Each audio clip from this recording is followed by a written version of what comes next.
Olá! Começa agora o Papo de Júnior, um programa que é fruto da parceria entre a Jornal Júnior e a TV Unesp. Aqui você confere as principais discussões sobre o mercado júnior e sênior da comunicação. Eu sou o Felipe Nunes, estudante de jornalismo da Unesp, e estarei com você ao longo desta primeira temporada, em que conversaremos mais sobre a assessoria de imprensa, falando sobre conceitos, curiosidades e aplicações deste que é um serviço crucial para a sua empresa. No episódio de hoje, vamos conversar sobre como mensurar os resultados de uma assessoria de imprensa.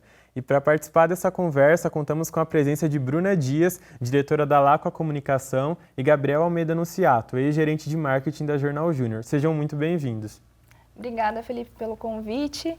É muito legal e gratificante estar aqui com vocês, dividindo um pouco do nosso trabalho. Oi, Felipe. Oi, Bruna. É um prazer estar aqui novamente. Eu acho que é uma honra estar aqui e eu vou fazer de tudo para enriquecer o debate de hoje. Prazer é todo meu.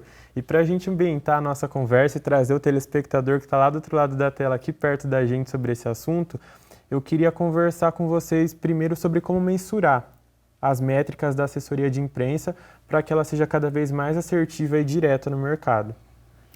Bom, mensuração é um assunto muito importante. Eu falo que sem mensuração a gente não consegue desempenhar um bom trabalho de assessoria de imprensa, né? E eu acho que você tem várias maneiras, né, de fazer a mensuração. O profissional pode usar ferramentas específicas, ele pode usar uma planilha, ele pode usar um sistema, e tudo isso, ao longo do tempo, com o cliente, vai formando um modelo de trabalho, né? Eu falo que nenhum cliente é igual ao outro. Por isso que aqui na Laqua a gente cria procedimentos operacionais padrão para todos os clientes. Então, é dessa forma que a gente consegue reunir as informações, né, e prestar um bom serviço para o cliente ao final de tudo, né? E aí mostrar os resultados. Olha, tudo que a gente compilou nesse mês, entre centimetragem, quantidade de releases, e-mails enviados, contatos feitos com os jornalistas, né, os follow-ups, o que deu certo, o que não deu, a gente leva tudo para o cliente, e também é muito importante para nós, né, para a gente saber, olha, esse release não emplacou, mas por que será? Talvez tenha faltado alguma coisa, e a gente melhora o nosso trabalho mês a mês. E eu acho interessante a sua fala sobre como a mensuração ela pode ser uma forma de planejar a continuidade do serviço, porque muitas vezes as pessoas enxergam ela como uma finalização. Então, a mensuração quando finalizou um mês e os dados são esses, mas ela é uma ferramenta para você se estruturar para o próximo mês. Exatamente. E dentro da Jornal Júnior, Gabriel, isso também era uma constante, a mensuração de resultados quando tinha algum projeto de assessoria de imprensa? Com certeza, Felipe. Quando a gente recebia esse tipo de serviço, esse cliente que requisitava esse serviço, a gente tinha que mensurar os resultados, né? E começar desde o começo. Então, a gente tinha que prestar atenção nas expectativas do cliente, né? Tanto curto, quanto médio, quanto longo prazo, né? E aí, diariamente, semanalmente, mensalmente, até anualmente, a gente se baseava nessas expectativas e a gente fazia essa mensuração para que, mês a mês, o cliente ele estivesse de acordo com as tendências dele, as pendências, e a gente pudesse fazer tudo o que ele requisitava para a gente. Entendo. E Bruna, você citou vários fatores que vão nortear essa mensuração. Como ela é feita? Tem algum aplicativo, uma plataforma para que ela seja colhida? Hoje, na Laqua, nós usamos um sistema específico para assessoria de imprensa. Então, a gente alimenta tudo dentro desse sistema. Então, a gente coloca os releases, aí a gente faz toda a clipagem, né? Então, o clipping é nosso, a gente não contrata a clipadora, o que acontece muito com outras empresas, né? Então, a gente tem uma jornalista, a jornalista, que ela é focada no clipping. Então, a gente traz todo esse conteúdo para o sistema, alimenta tudo, né? Desde TV, rádio também, online, que é muito difícil a empresa que faça essa clipagem online, e hoje as mídias online, elas estão, né, bombando, vamos dizer assim. Então, não dá pra gente falar em assessoria de imprensa só pensando nos veículos de comunicação mais tradicionais. Então, a gente pega todas essas informações, insere dentro do sistema, e aí a gente trabalha a mensuração a partir disso. Então, valores de centimetragem, quanto custa para um publi no site tal, um stories na mídia online e tal, quanto que custa, quanto custaria um influencer também, a gente também faz clipagem de influencers. Então, quanto que o influencer cobraria, né, para ter divulgado o cliente tal. Também a gente coloca tudo certinho lá. E aí, ao final do mês, a gente pega todos esses dados, gera um relatório. A partir desse relatório do sistema, a gente faz um relatório específico para cada cliente. Né? Porque o sistema ele vai te dar dados gerais. Vai dar gráficos, ele vai te dar dados gerais. Só que é o assessor, a empresa de comunicação, né, que presta esse serviço, que vai poder direcionar. Olha, foi assim, isso deu certo por conta disso. Olha, cresceu. Ou não, esse mês não, a gente teve menos clippings ou menos valor de centimetragem do que o mês anterior. Mas por quê? Porque foi um mês atípico mesmo. Não tinha muita data sazonal, não tinha muitas pautas a serem abordadas. Né? Então, é uma análise de contexto, realmente. Exatamente. Né? E durante a sua fala, você falou sobre clipping. Você poderia explicar melhor para quem está acompanhando a gente esse termo? Porque dentro do jornalismo, quem estuda ou já é formado é uma coisa tranquila, mas pensando em quem está assistindo a gente, você poderia explicar? Explico, porque muita gente não conhece mesmo. Sim. Né? Então, o clipping nada mais é do que você pegar a notícia, né, que foi veiculada, a notícia, a gente fala notícia, mas é tudo que saiu na mídia espontânea. E cadastrar ele no nosso sistema. Né? Quem não usa sistema, e podem ter outras formas, né? Aqui na Lacqua nós usamos sistema, porque a gente entende que a gente tem um melhor desempenho, a gente é mais assertivo, a gente presta um melhor serviço dessa forma. Mas podem ter outras empresas que podem usar planilhas, enfim, outras formas de fazer clipe.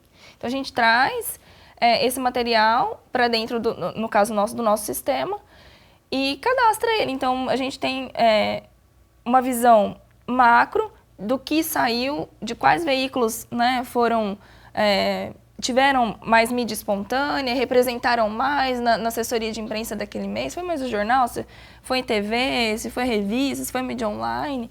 Então o clipping nada mais é do que pegar a notícia e inserir no nosso relatório, comprovando para o nosso cliente que aquela mídia espontânea veio a partir de nós. Entendo, muito obrigado pela resposta. E, Gabriel, trazendo um pouco a visão do Movimento Empresa Júnior, pensando na Jornal como uma EJ, isso também é priorizado lá dentro? Então, esse processo de análise dos clippings, de todos os releases, os textos que são postados, isso também é uma coisa que é levada em conta nos processos que vocês vão ter para gerar novos serviços? Com certeza, Felipe. Quando a gente pensa no clipe, né, na Jornal Júnior a gente pensa em dois tipos de abordagens, né? Ou você pode usar as plataformas da Microsoft, né? Que no caso é do pacote Office, então tem o Excel e o PowerPoint, que são muito usados. Ou tem o pacote do Google, que no caso é o Google Planilhas e o Google Apresentações. Então, a gente reúne todas as informações que são veiculadas na mídia, tanto tradicional quanto na mídia nova, digital, né?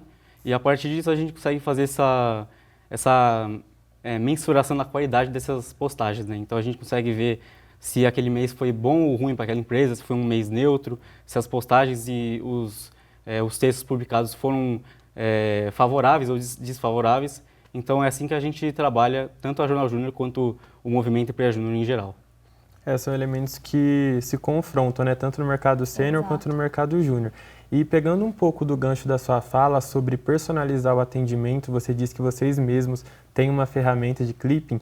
Você poderia explicar como isso pode ajudar no assessorado, no relacionamento com ele, consequentemente, em maior assertividade nos serviços prestados? Eu falo que cada cliente é único, né? Então, quanto mais proximidade a gente tiver com o cliente, mais assertivo a gente é no nosso trabalho. E o clipping também é uma das partes, né, desse quebra-cabeça, né, que forma um trabalho bem feito.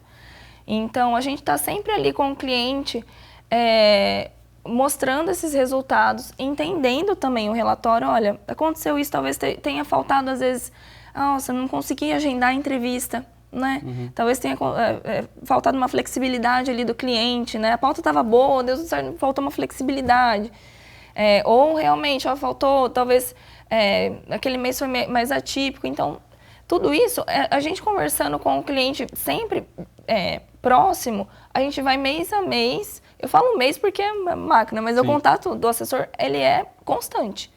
Né? Então, essa proximidade, essa personalização do atendimento para cada um dos clientes faz toda a diferença, porque nenhum cliente é igual ao outro. Exatamente. Quando a gente pensa nesse estilo clipe, né? Tem certos veículos que são, dependendo da área da empresa que está sendo assessorada, tem imprensas que são mais importantes que outras, né? Então, se eu estou assessorando uma empresa de moda, por exemplo, é importante, né, que seja vinculado numa imprensa geral, assim, vamos dizer, numa Veja, num UOL. Sim, com mas certeza. o mais interessante é pegar o público-alvo, né? Então, se eu estou assessorando uma empresa de moda, é interessante, muito mais interessante do que uma imprensa geral, que seja numa imprensa nichada, segmentada, né? Com certeza. Isso. Então, né, no caso da moda, seria o caso da Vogue ou da Glamour. Então, quando a gente pega esse público-alvo, vamos dizer, na raiz, a gente atinge mais e chama mais atenção. Então, isso é muito valorizado. É muito interessante a fala de vocês, principalmente quando a gente pensa nessa personalização, porque você falando sobre esse processo como um todo, ele me veio muito na memória sobre a humanização da marca também. Eu acho que são duas coisas que caminham juntas e que não se separam. A personalização, ela vai levar para uma humanização. Exatamente. E, Bruna, destrinchando ainda mais a personalização dentro do serviço de assessoria de imprensa, você acha que o processo de ensinar os porta-vozes a realmente se comunicarem com a mídia pode ser uma forma de personalizar ainda mais esse serviço, padronizar, de certa forma? Com certeza. Dentro dos nossos processos da LACO, a gente tem esse processo com os porta-vozes, né? Então, está sempre alinhando com eles, como falar com determinada mídia. Apesar deles já terem isso muito bem orientado conosco, antes de qualquer entrevista, sempre tem um assessor acompanhando, é importante esclarecer isso, principalmente no varejo, né, que a gente atende, é muito importante. Nós sempre conversamos com ele novamente antes dele dar essa entrevista, né? Então, dessa forma, a gente mantém essa comunicação padronizada, assim, um trabalho sempre, né, numa constante, né, assim, uma comunicação mais linear. Ele vai estar sempre falando da mesma maneira, né, não vai ter altos e baixos. Às vezes, para um veículo, dependendo do mesmo assunto, para um veículo, ele deu uma entrevista e falou de um jeito, e o outro ele falou de outro, né? Então, eu acho que isso é muito importante.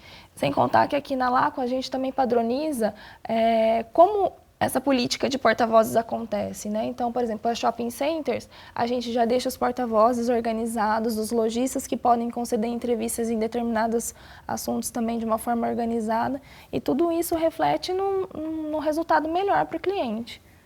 E a gente observa esse resultado melhor quando a mídia chama esses porta-vozes, né? Exatamente. Então, quanto mais chama, é que a empresa vê que está dando certo a assessoria. Exatamente. E é com essas respostas que eu encerro o nosso primeiro bloco. Agradeço cada resposta até aqui. E para você que está acompanhando a gente, não sai daí. A gente vai para um breve intervalo e logo, logo volta. Até!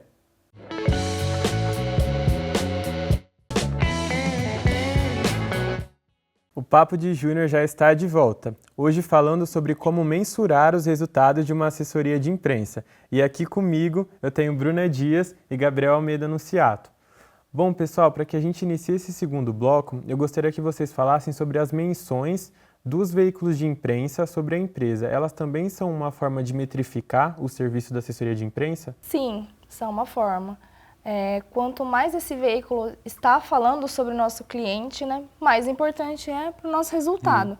Isso aumenta a quantidade de clippings. É claro que o valor de centimetragem, a gente fala centimetragem no geral, né, ou secundagem, ou minutagem, no caso de rádio, TV, é importante? Muito. Mas a quantidade de dimensões também influencia bastante. E Bruna, durante a sua fala, você falou sobre alguns termos que ajudam na mensuração da assessoria de imprensa. Você poderia explicar eles melhor? Nós falamos sobre centimetragem, minutagem e secundagem. A gente conhece muito o termo centimetragem, né? Usamos o termo centimetragem para falar sobre o valor total de mídia espontânea conquistada naquele mês, né? Ou para uma determinada ação, mas a centimetragem ela se refere a centímetros mesmo, de veículos impressos, como por exemplo jornal e revista. Minutagem e secundagem, né? Como o próprio nome diz, minutos e segundos, né? São mais usados para mensuração de resultados em rádio e TV. Isso mesmo. E resgatando um pouco o gancho da nossa fala sobre os veículos de imprensa falarem sobre o assessorado, Gabriel, eu gostaria que você explicasse como as redes sociais podem ajudar nisso, se elas são um fator que pode elevar esse serviço, se são indiferentes. Qual é a sua visão sobre isso? Então, Felipe, na minha visão, são muito importantes, são até mesmo nível de importância, né? Por causa que nas redes sociais, nas mídias sociais, O assessorado, quando ele é colocado em debate, quando ele é colocado em pauta, ele pode ser comentado, ele gera uma reação do público, então o público está atento àquilo que é veiculado, e quando ele vê aquele serviço, aquele assessorado entrando em pauta, ganhando holofotes, esse serviço é valorizado, né? Então, quando isso acontece, o assessorado ele ganha uma mídia espontânea, e uma mídia que vai fazer muito bem para o futuro. Então, é a partir disso que se ganha valor, né? Se ganha destaque, é a partir disso que porta-vozes são convocados, é a partir disso que o preço da centimetragem é colocado um preço mais alto. Então, as mídias sociais são muito importantes, porque, né, quando acontece isso, o serviço ganha um valor, né, ganha importância, e esse valor pode ser mensurado, pode ser calculado através das diversas plataformas que existem nas redes sociais, né? Então, no caso do Instagram e do Facebook, tem o Meta Business Suite, que é para calcular quantas curtidas teve, quantos comentários teve, quantos compartilhamentos teve, né, o engajamento. Tem o Twitter Analytics, que é para ver quantas curtidas teve, RTs, Retweets. sim, retweets. Então, são diversas plataformas que a gente pode mensurar esses resultados, né? Então, é a partir disso que as redes sociais são tão importantes para uma assessoria de comunicação, assessoria de imprensa.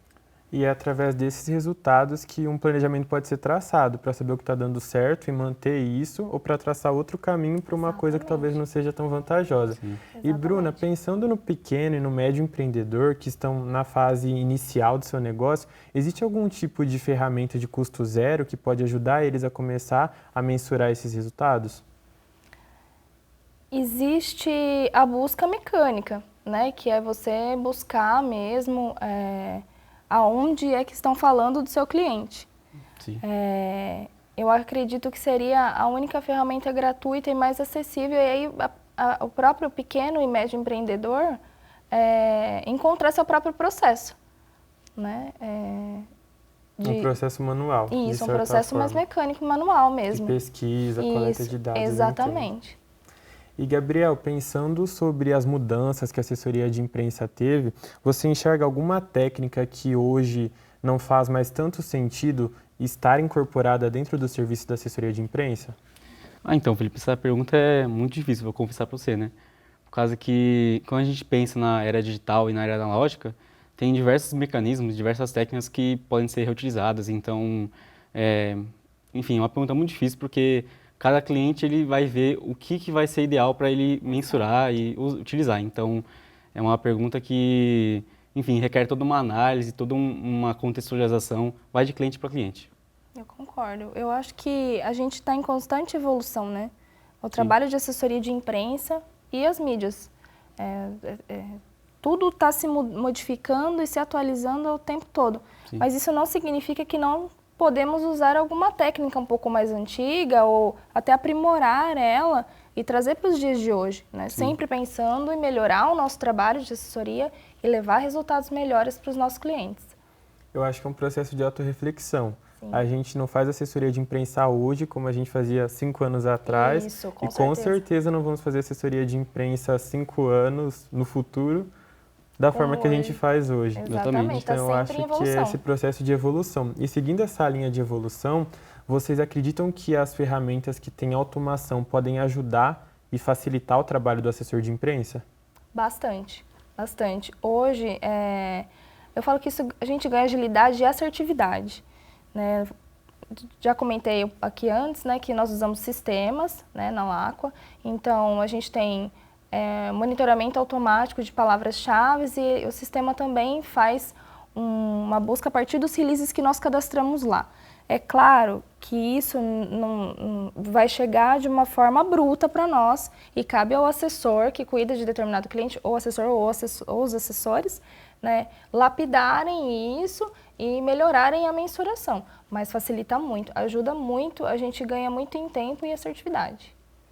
Eu acho que é um processo de pegar esse material bruto que a ferramenta de automação pode fornecer, mas personalizar ele, como você mesmo disse, para que seja mais assertivo nessa comunicação. Exato. E pensando nesse processo, como a Laqua tem esse diferencial com os clientes que ela tem?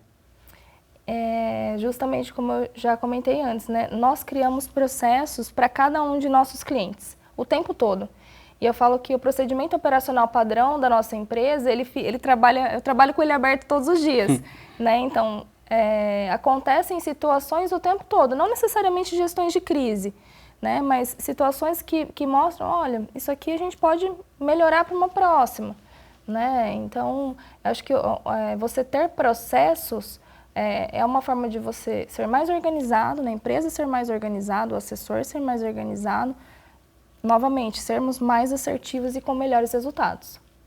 E dentro dos estudos na formação de jornalismo, você acredita que as plataformas também são algo abordado pelos docentes para preparar esses alunos para o mercado profissional que já se aproxima? Felizmente sim, Felipe. Os profissionais, os docentes, eles estão sempre se adaptando, estão sempre buscando exemplos que ocorrem no dia a dia, porque eles querem que a gente se prepare para o futuro, né? Para o que está por vir. Então, é muito bom quando um docente ele prepara o material dele voltado para o que está acontecendo agora, o que está acontecendo para o futuro. Então, infelizmente, eles fazem isso, né, os docentes, e a gente tem esse preparo para ter essa visão, né, de como que vai acontecer a assessoria, como que ela está mudando, como que a gente tem que observar as redes sociais para que a gente possa fazer essa mensuração, para que a gente possa fazer esse preparo de como que ela ocorre, como que os clientes eles estão se adaptando para isso. Então, é justamente isso que os docentes estão fazendo, preparando os discentes, né, os estudantes, para o mercado de trabalho, que está sempre evoluindo, como a gente já comentou aqui.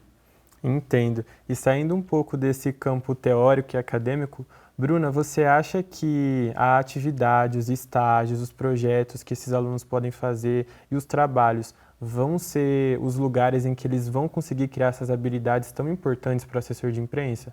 Eu acho fundamental. Porém, eu entendo que o dia a dia ali na prática, principalmente o assessor que já trabalhou com reportagem, faz a diferença, né? O assessor que já foi repórter, ele esteve do outro lado. Ele sabe como ele gostaria de receber um release. Então, ele prepara um release melhor, mais completo, com fonte, com exemplos, com personagens, né? Com uma foto bem feita. Mas você também tem esse outro lado, né, como você citou, faz a diferença. Entendo. E é com essas duas visões, tanto do mercado de empresa júnior quanto do mercado sênior de comunicação, que eu encerro o nosso programa. Eu agradeço muito pela companhia e pela presença, Bruna, Gabriel, e por todo o cuidado em cada resposta. Muito obrigado. Obrigada, Felipe. Obrigada, Gabriel, pelo convite. Foi um prazer estar aqui com vocês. Obrigado, Felipe. Obrigado, Bruna. Foi um ótimo bate-papo e eu estou à disposição para qualquer futuro aí. Muito obrigado. E para você que acompanhou a gente até agora, muito obrigado pela companhia. O Papo de Júnior vai ficando por aqui, mas a gente se vê no próximo programa para mais uma visão sobre a assessoria de imprensa. Até lá!